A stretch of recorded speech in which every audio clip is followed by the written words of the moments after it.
Last week, I uploaded this video. For the past couple of years, I've been using this Alesis Strike Multipad, all about using an Alesis Strike Multipad live with my band Church Mums. This week, I thought I'd take you through a recording of the gig and show you how it went.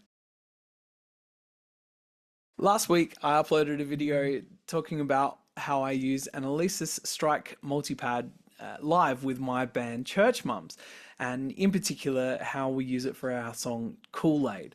Well, we played a gig a couple days later and I recorded it on my GoPro. So I thought we'd go through how the show went and I can talk you through a bit of what's happening during a live performance. Here we go.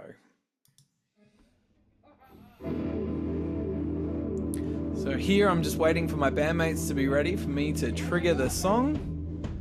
It's got a 1-bar count in before the backing track starts. And I'm checking to see that everyone can hear it all. Okay, we can all hear it, we're all playing in time.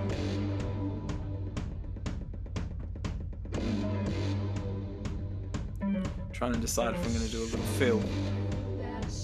I think I ultimately decided against it.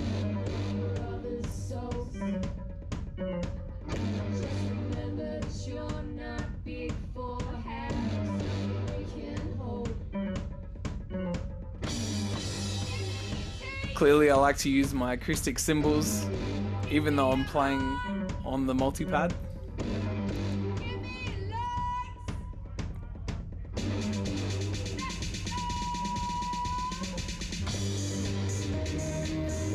So you can see I've got two sounds that I use mostly on the multipad. Apart from the backing track, I've got the hi-hat sound, it's an open hi-hat sound, and a snare sound. And they're linked so that whenever I hit the snare, the hi-hat sound stops. Quick sip of beer.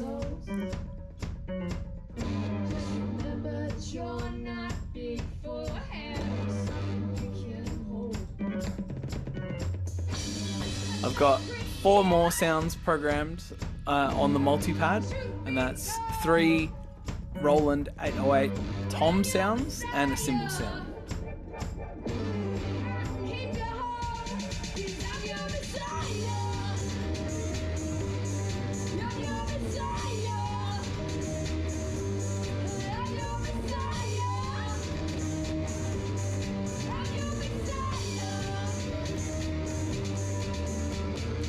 Last week I talked about how I like to use this live and then mix things up, do a bit of a remix.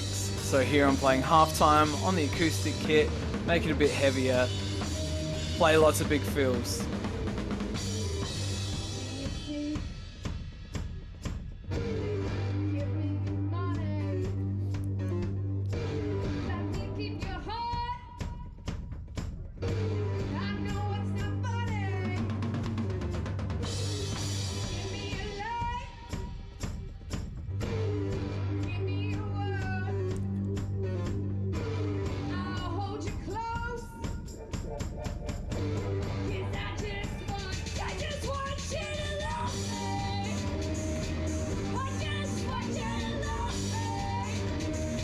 Even though I like playing the acoustic cymbals with this backing track, I'm often a little bit worried about getting back to the pad quick enough and in time to keep on playing the beat.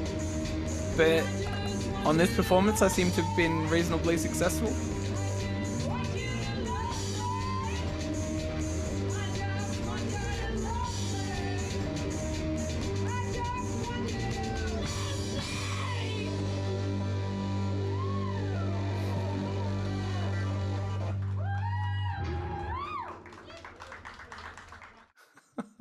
So I think that was a reasonably good performance of that song. I don't think I went too badly out of time at any one point. Something I forgot to mention was that the lights flash in time with the beat as well. So and you can program that on the Strike Multipad so that you get a visual cue as well as that audio cue of the click. So if the click's not quite loud enough in your ears and you don't have time to adjust it, then you've got that visual cue as well to make sure that you stay in time.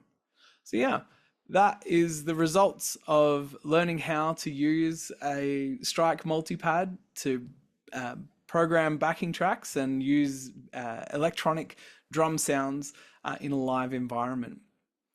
I hope you enjoyed that overview. Now go play some drums.